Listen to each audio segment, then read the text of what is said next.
So, welcome. I'm happy that you showed up, and we are recording this little meeting here so that people who don't attend can watch it later and tune in and find out, and hopefully uh, there will be some people that who are interested in taking the training next year with Kevin and I.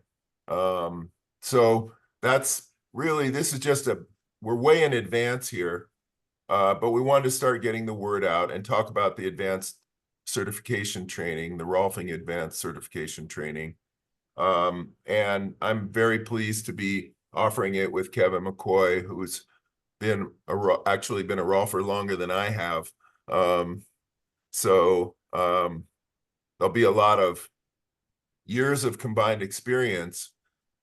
But I wanted to start off just with sharing my own personal experience regarding the advanced training, and for a few minutes, and then I'd like to describe in general terms what the training will be, what it will cover, and what it will be about, and our approach to it, because each of the teachers, I think, covers roughly the same material, but they do it, of course,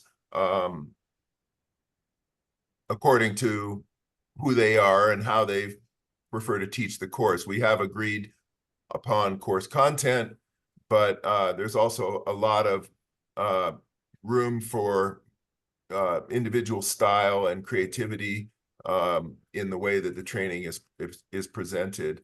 And in some ways, that idea is paramount to the training itself, because I think the training is meant to be a platform and a vehicle for Rolfers who have been in practice for a while to come back together and delve into our craft in a way that doesn't really get to happen once the basic training has completed. So after basic certification. And I think that this is something that, in a way, that we lack. I mean, we have a lot of support. There's online support. There's sharing of wisdom on Facebook group and things of that like. And there are workshops, obviously, that transmit subsequent information and help Rolfers to deepen their practices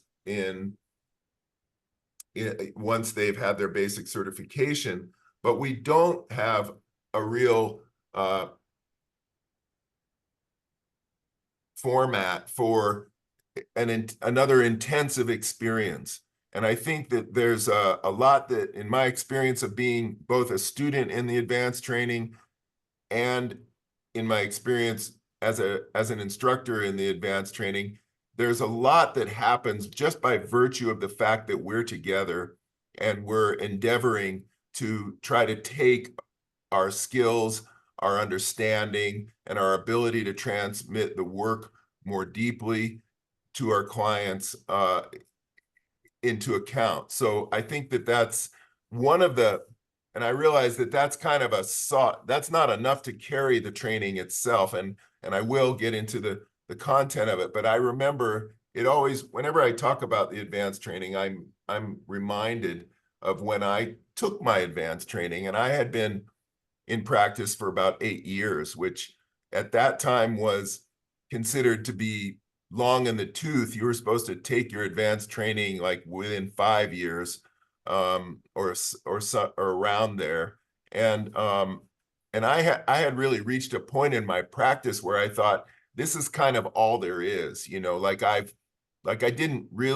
was not aware of how I could take the work further with my clients, both in terms of efficacy, in terms of being able to reach deeper into their structures, and also in terms of my skill set, and my own personal embodiment of the work. And so what the training offered to me at that time was kind of the way forward. And I remember being deeply struck by that. And in fact, I haven't said this for a while, but I felt as though what was shown to me in that training was something that I worked off of consciously for about the next 10 years. So it felt to me like it took about 10 years for me to really get to the level that was being suggested could be gotten to, if that makes sense. And I so I hope to be able to teach a training in that kind of spirit. So everybody comes to the training given their varying levels of experience, their orientation to the work, the things that they've learned, the ancillary things they've learned since they've been certified. And so there can be kind of this challenge to get the group of students at that point all kind of focused in the same way on Rolfing again. And I think that that's something that I look forward to and that I really enjoy. I really enjoy kind of helping to coalesce a group and to foster an environment and a space within the group where everybody's experience is valued and where each person can kind of work from where they are to where they will be going. And that's not always the same for everyone. So it's very different in the sense that from the in comparison to the basic training, where we're trying to basically get people to the place where they can perform the 10 series competently. And so in the advanced training, what we're trying to do is help rolfers go more deeply into themselves, get their own bodies issues worked on in the class, so that they can embody and transmit a deeper, more integrated level of work to their clients. And then at the same time, try to revisit kind of the nuts and bolts of what Rolfing is all about, all in the context, and I'll explain more about this, in an effort to get to a place where we're working free of formula. And I think that is an evolution of the advanced training that's unique to the Rolf Institute, in the sense that we are kind of, we don't have a series, and we've evolved our approach to advanced training past the series that was developed previously, starting with Ida Rolf and enhanced by Peter and Emmett into what became known as the 5 series. And so we'll talk about that evolution, but it's not something that we're going to go really deeply into, and I'll explain more what I mean about that. But I wanted to give Kevin a chance to say a couple of words about that, because he trained in that model, where he learned to do the 5 series, and I came along in my advanced training kind of at the cusp of where we were just starting to get into the so-called non-formulaic work. So Kevin, do you have something that some light you could shed onto the differences? I can share what I can share, Mhm. which is that, actually, I'll start by saying, I bet you will recall, Russell, it's 20 years ago this year that you and I taught the basic class together.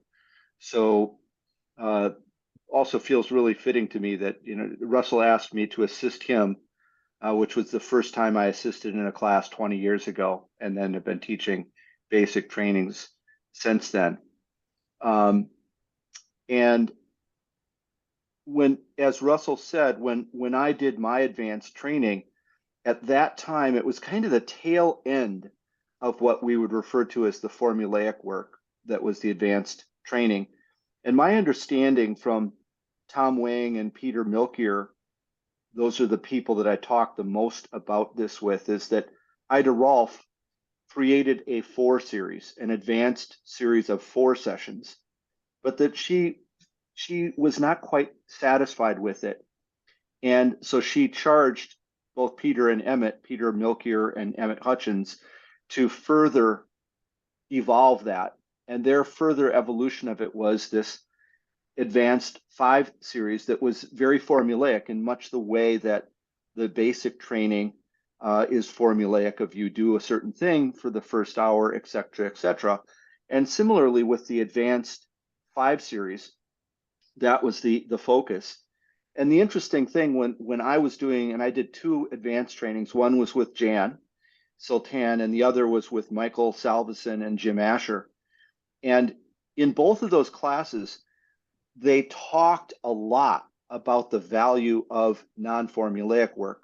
However, when it came to teaching, what they taught was that 5 series. I found it very powerful, very useful. And I believe that one of the things, this is my sense, one of the things of that 5 series, and if you're familiar at all with it, it included something called the Z position. They were very much positional strategies. So the first session was a line, and you were meant to be lying on your back or lying down for the session. The second session, the Z, so you were in a stressful position. The third was the C, and you were lying in a fetal position. The fourth session was the L, and a lot of it was done in seated. And then the fifth was a lot of it was done standing up. And that Z session was very appropriate for a small percentage of people, but I think a lot of people, it really ended up kind of taking them apart. And so it became a part of how those advanced instructors were starting to work around it, is my sense. And so where we're at now is that the advanced training is really about non-formulaic work. And, again, Russell's way better at this, but I'll just kind of make a comment and kick it back to you, Russell, which is I think that the power of advanced work, non-formulaic advanced work, is it really allows the practitioner to settle into who they are and how they relate to the work. And at the same token, so that it allows me to step more deeply into who I am as an individual practitioner. And at the same token, it really allows me then to be more effective in working with my client, because I'm really working not through a formula, but I'm working through a non-formulaic way of addressing what's next for this client. So I'll just kick it back to you, Russell, with that. Yeah, I think that's helpful. Thank you. I want to say that I think the jumping off point is that and this is why we prefer experience. You don't just go right into your training from your advanced training from your basic training. Ideally, the practitioner will come to their advanced training with a very solid knowledge of the basic series, and will have practiced it, as close to what they learned and understand it to be, so that they kind of have ingrained it in themselves, right? And I think that even with the non-formulaic approach to things, and I can speak about my own practice, but I won't go into detail about that now, but I feel like even if I'm working non-formulaically, it's Rolfing. because because Rolfing is in me, and I understand what Rolfing is. I understand the progression of Rolfing. I understand how the basic series progresses people. And so no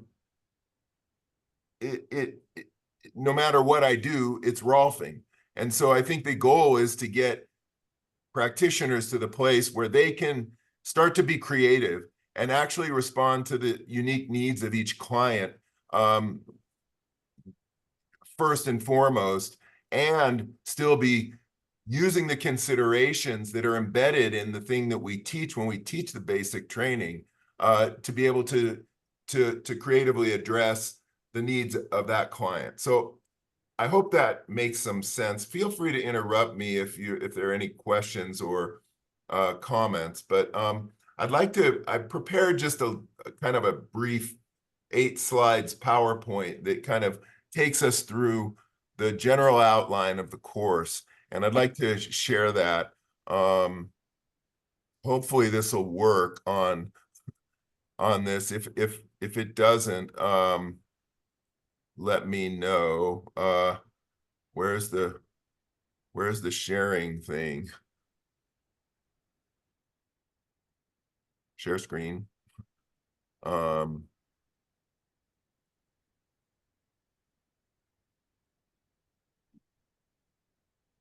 Get back to the first slide.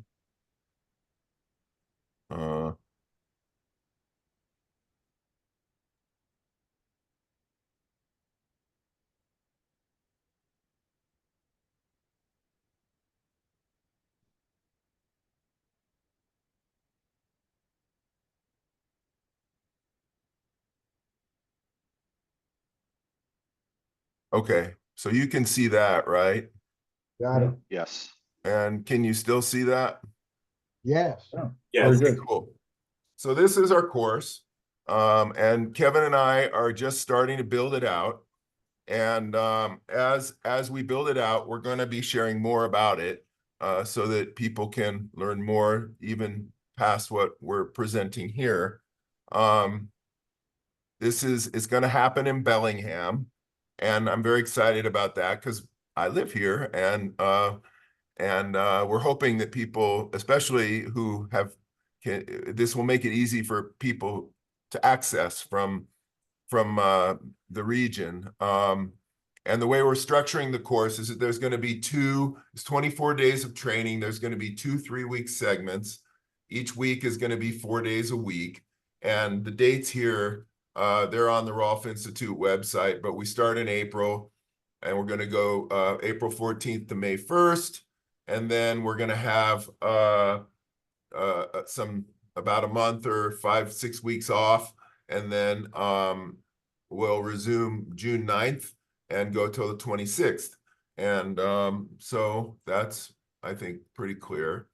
And this is kind of, in a nutshell, I think, the things that the reasons for doing the training. And I think that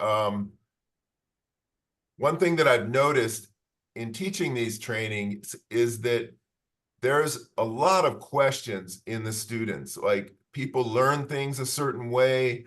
They have differing degrees of security about their knowledge, trust in their skills. And as I spoke about at the beginning of our meeting here, the chance to come together and to, basically pour it all out and have the conversation and have the instruction to kind of refine what you're doing and learn how to deepen the skills you already have, as well as have input from instructors once you've already been working, I think is just an invaluable thing. We're also going to develop new ideas and new skills, i.e., what is a non-formulaic series? How do we get there, and what do we use to make it? I think it's very important as well to be able to to bring, we practice on each other as much as we we'll treat other people, probably more than we treat other people. There'll be a lot of palpation, and then we'll exchange sessions with each other in addition to having outside clients. And so it's a real chance to further your own integration. And not everybody continues to get Rolfing, I've learned. So often people show up with real needs, and it's a great opportunity to further the impact and effects of Rolfing in your own body. And I think, I don't know if it's a blanket statement or not, but I think it's fair to say that a lot of us anyway learn to be able to transmit the work to others by realizing the effects of it in ourselves. So so in that sense, you'll be able to address issues that you bring into the training. The idea is to really increase your creativity and to be able to call on things with people in circumstances and still have it be within a scope of what Rolfing is at the same time, so that you don't feel like you're necessarily deviating from what Rolfing is in order to use your creativity. And I know there's I won't suggest all the ways that people might be insecure about that, but I know that I certainly was, and wondered, like, when I first learned Rolfing, like, is it okay if I don't cover everything every time, and how do I learn to basically track what I'm doing, and what's the word I'm trying to think of, organize the work when it's not adhering to the kind of stepwise formulation that we learn in the basic training. So, and I think that all of that can be, if it's not instantly transformative, my intention, my hope is that over time it becomes transformative. And then lastly, to really be in a group that is collaborative and supportive, and really has the time to be able to discuss. Like, I recall, this is something I like to bring into the advanced training. When I took my advanced training, we used to do group body readings in ways that were highly collaborative, and people would get to say what they see, and it would all be in support of the practitioner being able to do their session. And so that's something that I really like to foster in the advanced training. The other thing that we're aiming at ultimately is to create this client-centered idea, and we start by talking about what the recipe is. We review it, and we extract the themes and the intention of the recipe that's embedded in it. And this has some historical roots that goes back to some of our more senior instructors about how we got to this idea. And I'll lay all that out, but essentially it goes back to the articulation of the principles of Rolfing. And that was something that didn't exist when I first trained. And so everybody got kind of stuck about whether you're teaching, whether if you deviated from the recipe, whether you were still Rolfing or not. And so it was very freeing to be able to say, like, it's not about whether you do it with, 3 stripes down the iliotibial band, as the famous saying goes, or whether you decide that that's not necessary or something else would be better. The idea is that there are certain principles within the Rolfing education, and we learn those things, the idea of, like, support, adaptability, palintonicity, closure, all these things that most of us now have learned at the basic level. We revisit those things and we look at them within the context of the recipe, and also learn to lean on them in a different way than when we first learned. And so another thing we'll be covering is kind of the trajectory and tendency of what a series of Rolfing does. And I think if we've been practicing for a while, we all come to kind of know and have expectations about what's going to happen in a basic series of sessions. And I think that is a real resource that I think lives in us, because we know what, in some sense, what to expect, what's going to happen with Rolfing. And I think it's important to be able to discuss that, and make that more conscious and more explicit. We also will talk about the role of perceptual development and being able to evaluate the success of our interventions and the effects of our interventions. I think that's a very key component that can also only happen when you're together in a class over time. That's not something you can really get in workshops. And so, and personally, that's been something that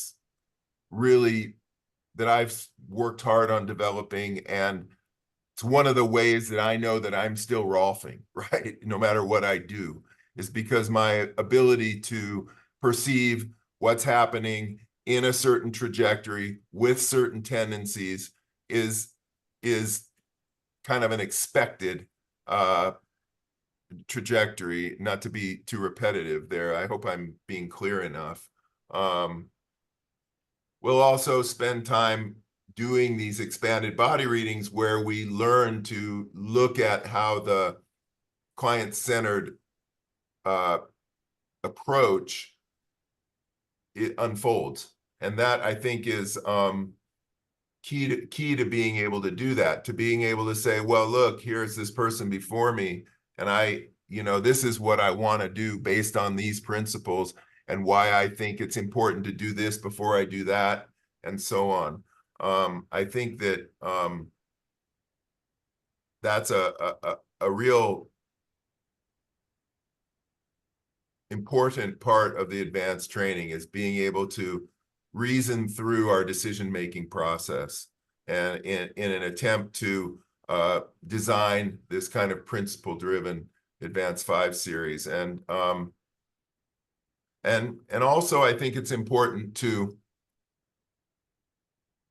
not just see the client-centered work as something that happens in advanced work. In other words, post-10 work. That there's a way to take what you learn in the advanced training and apply that to the basic work with your clients, whether you adhere to a 10-session process or you don't.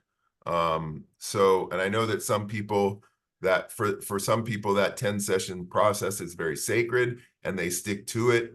I've seen people take it to a high level of art, and and other people tend to sort of replace it with their newfound principle client-driven work. So I think as long as you're kind of covering the bases,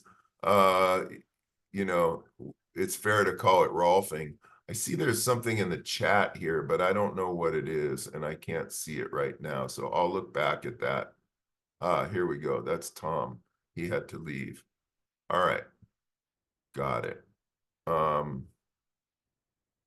I've got to get this thing off my screen.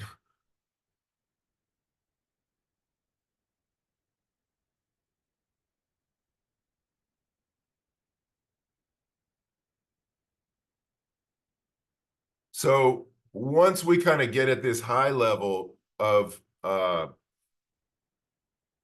organization around the client-centered themes, a lot of the class focuses on regional, deepening into regional understanding of structure and function. We refine palpation skills. We learn to deepen the effects of our interventions. We do this through a lot of palpation practicum, and also, realizing the effects on ourselves and our clients. And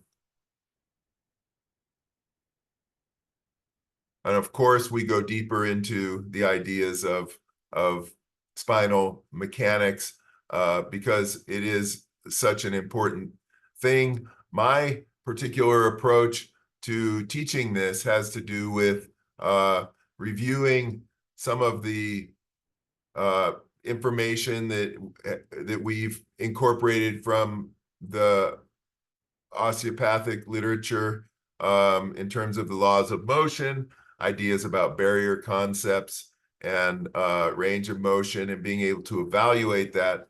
But ultimately, I like to emphasize something, a complex of things that relate to the shape, the density, and how the shape of the spine has an impact on a reciprocal impact on the whole structure. So that and how the structure in turn influences the shape and density of the spinal complex. So it's less about being able to address, particular spinal fixations, although we will look at that if we need to, but more in terms of how to evaluate the shape and the pattern in the spine, and to improve that as incrementally as we work. And then this is one part that I'm particularly excited about, and one of the reasons I'm very excited to work with Kevin in this class, and that is because there's been a lot of understanding or new understanding about fascia, and in a sense, the world of fascia is fascia science, if you will, is exploding. We know a lot more about it than we did in any time since, and it kind of is continuing to develop all the time. And Kevin is doing some advanced study with Carla and Antonio Stecco, who've basically taken over their father's work that is called Fascial Manipulation. And they do a lot of research and have probably, I would say, in terms of the relevance to our work, the most detailed understanding of what fascia is, and where to target our interventions and what is possible from our interventions. So some of that has to do with working with superficial fascia in ways that we didn't really understand because we didn't understand the significance of it before. And then also being able to distinguish between different types of fascia and their relevance to manipulation, our ability to actually create change in some places more easily than we can in others at certain layers. And then something I'm very excited about is the opportunity to really delve into fascia's relevance to the visceral space. And I believe that Kevin is primed to kind of develop this this element of our work in a way that has not been done before because of his study and his interest in it. But suffice it to say that, and this is sort of my bias or belief based on what I'd like to see happen, which is that I don't believe that we really have a coherent understanding of fascia's relevance to the viscera. And granted, there are ways to understand the viscera and learn to work with the viscera, but all of these techniques tend not to be Rolfian, if you will. They tend to be borrowed from or learned from osteopathy, and they tend not to be as clearly related to structural integration as I believe they could be. And I think that is, I feel like I'm a little bit out on a limb here, but I'm willing to be there just for the sake of greater understanding. But I think that, we kind of owe it to ourselves to incorporate viscera into Rolfing in a way that doesn't have to reach outside of Rolfing to bring it back into it. So anything you'd like to add there, Kevin? You're muted, I believe. Yeah, took me forever to unmute. Um, yeah, I think you've covered a lot. And it is right now, as you know, Russell, I'm now right now 2/3 of the way done with this 3-year training with the Steccos, where I'm traveling 3 times per year to Italy to study with them for a number of days.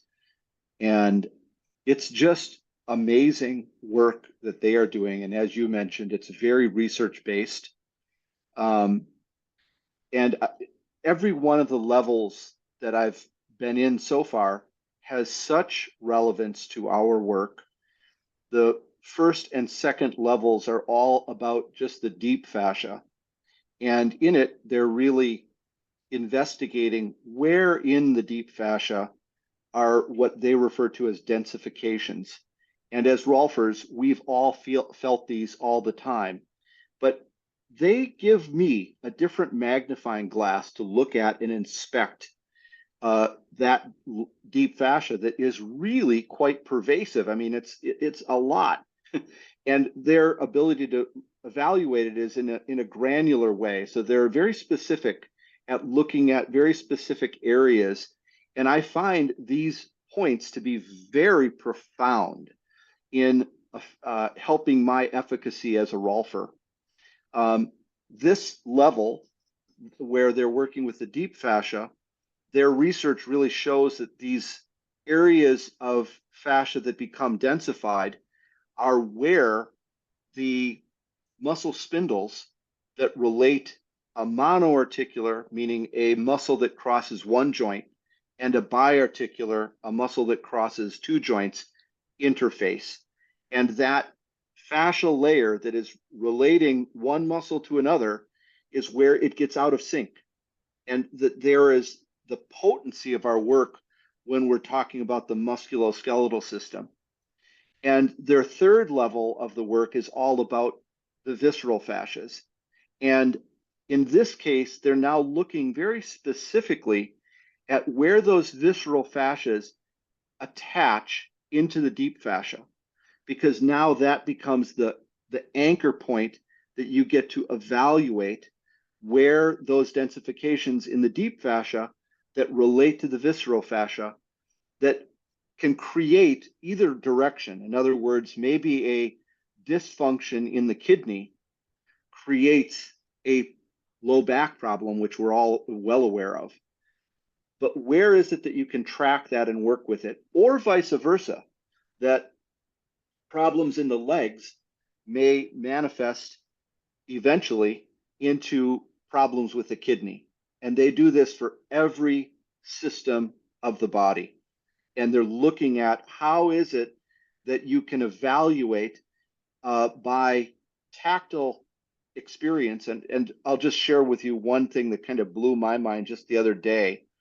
I was working with a gentleman who had varicosities in his ankles, and I worked in a number of places, and those varicosities went away. Now, I don't know that they're going to stay away, but it was dramatic to both of us that they were gone. I mean, he looked up, he couldn't believe it himself. And so these are kind of keys that they're really looking at of how is it that you're affecting through the fascia into the visceral system and vice versa. And the last section, which will be right before our training begins, will be the superficial fascia and working with the superficial fascia. Awesome. Thank you for that. I'm excited to learn more.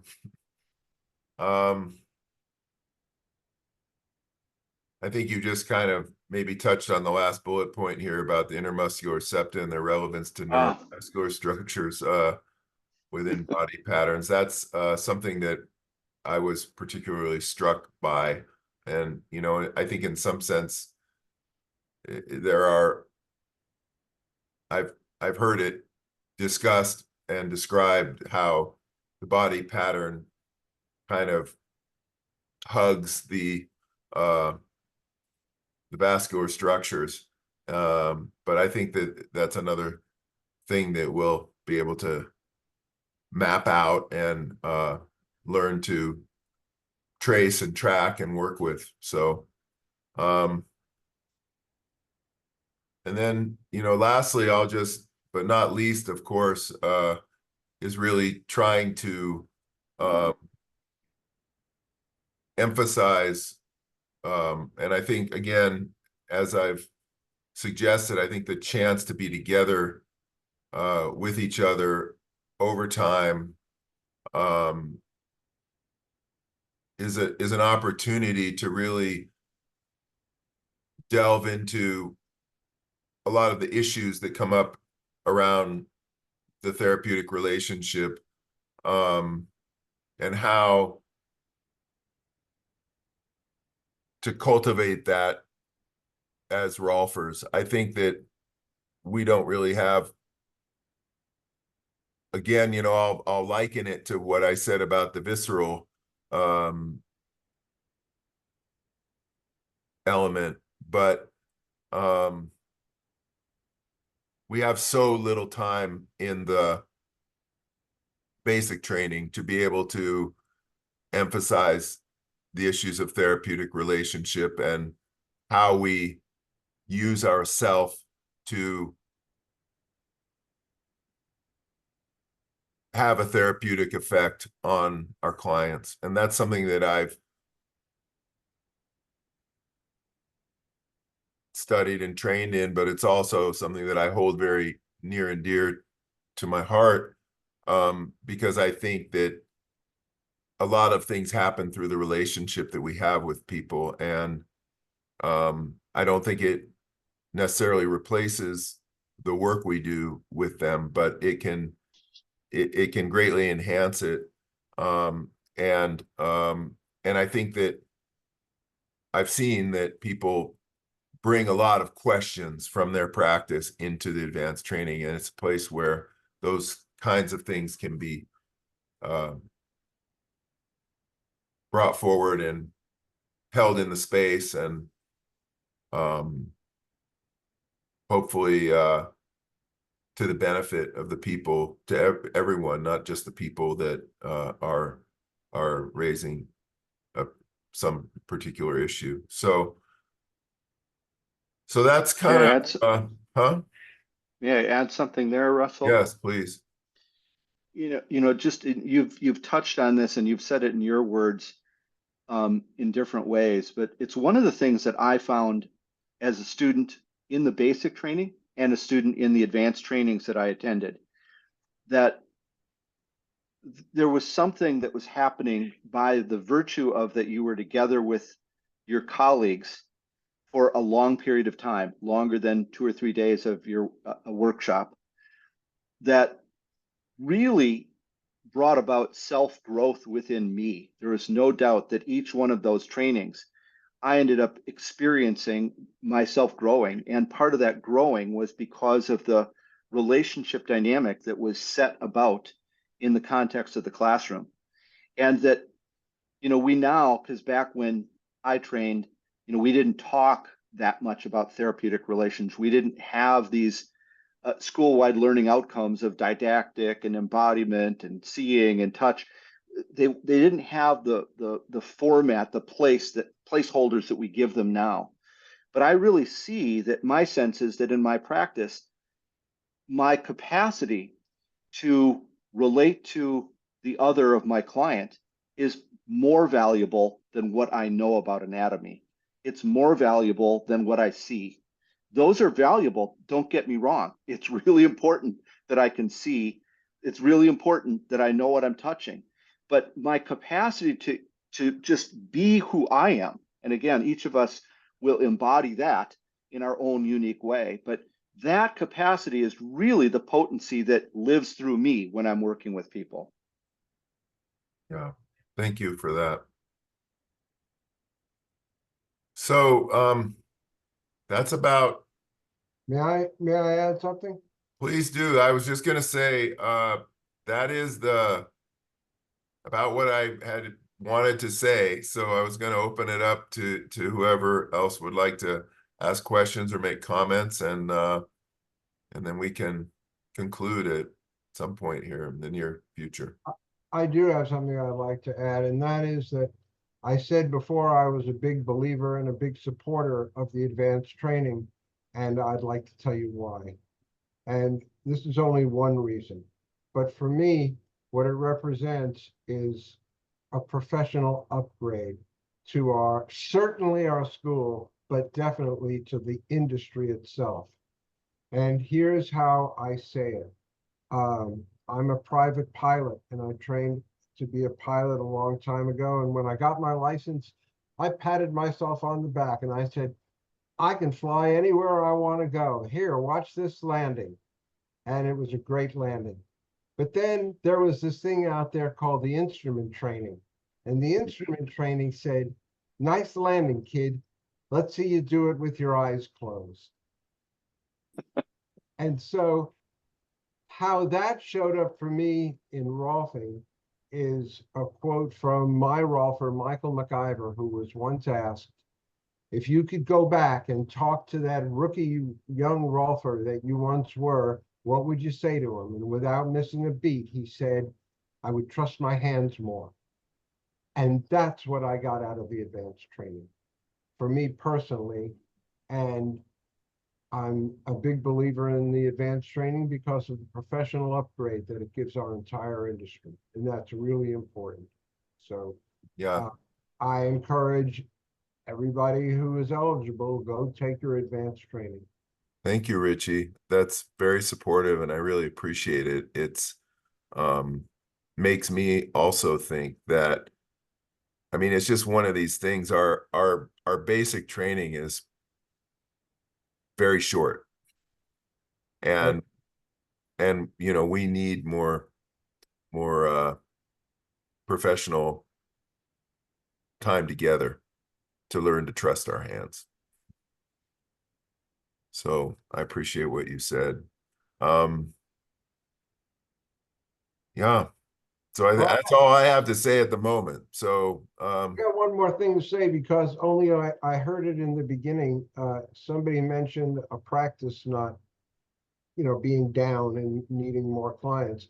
And I'm sure there are 1,000 ways to do that online. But to me, the best way to build a practice is to revive the lost art of the Rolfing demonstration. Get out of the house, schedule something at the library or wherever people meet up, or bring your table to some event and just get out there and show it around. People need it. indeed.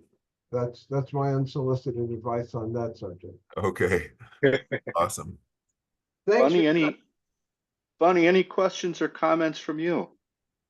Yeah, I was actually curious if there's going to be any discussion of energetic components, or if this is going to be mostly biomechanical. That's a great question. Someone, what my last client today said to me, said something to me like, you seem to be quite aware of energy yourself or something like that, you know, as I was working with him, and I really didn't know what to say. You know, I think that one thing I've said to a lot of my colleagues is that, I mean, first of all, it's hard to know what we mean by energy. And as soon as you start talking about it, you realize that you're probably not all talking about the same thing. And then the other thing is that, and it doesn't mean you're not all talking about something real. It just means that this is something that my formulation of part of the problem of teaching about it is that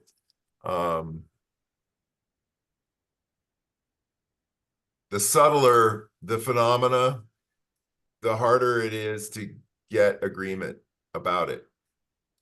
And so we will talk about things like inherent motion. We will try to develop our sensitivity to it.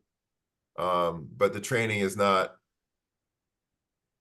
oriented toward a study in inherent motion or energetics. However, I don't think that there's any type of contact, no matter how mechanically it may be focused, that doesn't need to be aware of energy. And because I think energy is basically the primary constituent of everything. So, but that, you know, I think there's a lot more gross things that you can get. You know, I'm told that Ida Rolf said, you know, this thing. She said, I know that the body isn't all there is, but it's all I can get my hands on. And everybody who I have ever met who was around here said that she was very energetically attuned. So I think when I speak about the development of the practitioner's sense of embodiment and their ability to use their embodiment to connect with another person, there are energetic components of that. But that said, you know, I don't know how to categorize these things in a way that makes them clearly understood by everybody. So, you know, I don't know that that's an answer to your question. It's not going to be the Barbara Brennan school, I can tell you that. But you know, I think that there's enough things that are grosser that you can pay attention to, and then from there you can reach to the energetic if that's your experience.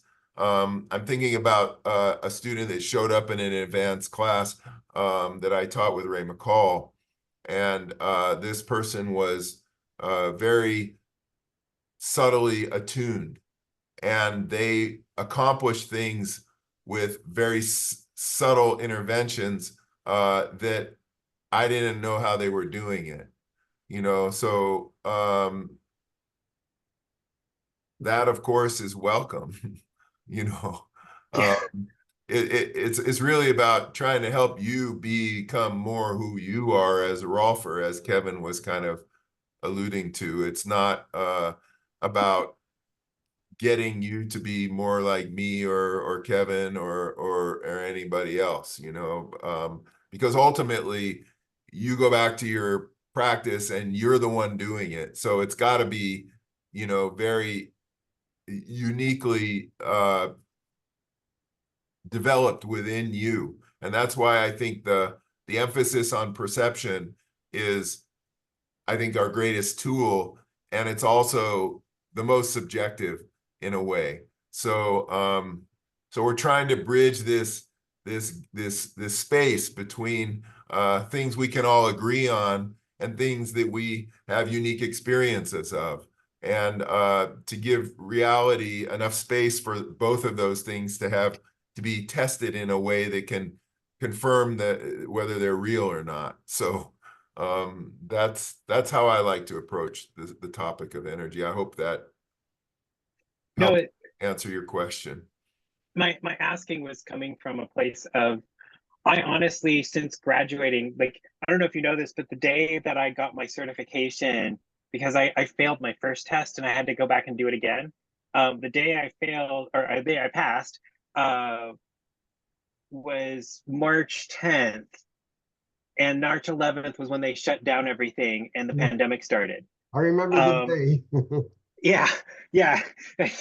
So I got my certification as the pandemic started, and I haven't been to any other classes. I haven't been around other rolfers. I haven't spoken to anyone. I've just been doing my 10 series with clients. And what's interesting is that I've asked about the energetic component because what I've found is that if I'm working on somebody and there's something like, say, their shoulder is really stubborn and that's not responding to any input, I just pretend. I'm like, oh, and I'll talk to myself. I'm like, oh, wow, that's really opening up in there. Oh, that feels really good now. Oh, wow. And then all of a sudden it opens up and it feels good and they get better. Um, and it's like, I don't know if I'm doing something or if I'm making the suggestion to them and being like, oh, hey, like I'm doing a good job here. And then all of a sudden they're like, oh, he's doing a good job. You know? And so that's kind of what I wanted to talk about was essentially like, I want to understand a little bit more about how I'm getting the effects that I'm getting with my clients when I feel like all I do is just say stuff to myself. That's a good, I mean, I think that's solid. You know, I mean, I think that, you know, there's a lot of things that are hard to verify. Let's just say that, like, you know, and how we come to be able to verify it or to surmise why something happens, you know, is kind of, I think that's the fertile ground for discussion and curiosity and wondering about all this stuff, you know. And I mean, as you're talking, I'm kind of like thinking about the whole fake it till you make it idea, but I also, you know, you know, you may be doing something that you don't know that you're doing. And I think that that is another opportunity and an area of opportunity to sort of become more um uh to understand the process more in a way that where you're not wondering so much, or, you know, why did that happen? I think that that to me is kind of the trajectory of confidence that comes, you know, with more time and more experience, is that you start to realize that these things are not flukes and you're not making it up. And maybe most importantly, you start to know why it happens. Even if those things are, you know, not scientifically verifiable, but they're verifiable because you've done it enough and you have perception that kind of reflects your knowledge as to why why things occur. Thank you. No, it's Yeah, but yeah, I mean, we're all, you know, I like to also say, like, sometimes you know, Rolfing is it's kind of a solitary affair, you know, like there's just us and our clients in the room, and so and we have to rely on ourselves, and you know, not to try to grind the point too hard, but that's another reason that, you know, having a collaborative training is a way to get support and kick the ideas around and learn more. yeah. No, I'm looking forward to this. Awesome. Well, thank you. I'm gonna stop the recording here before we all sign off. Thanks for coming.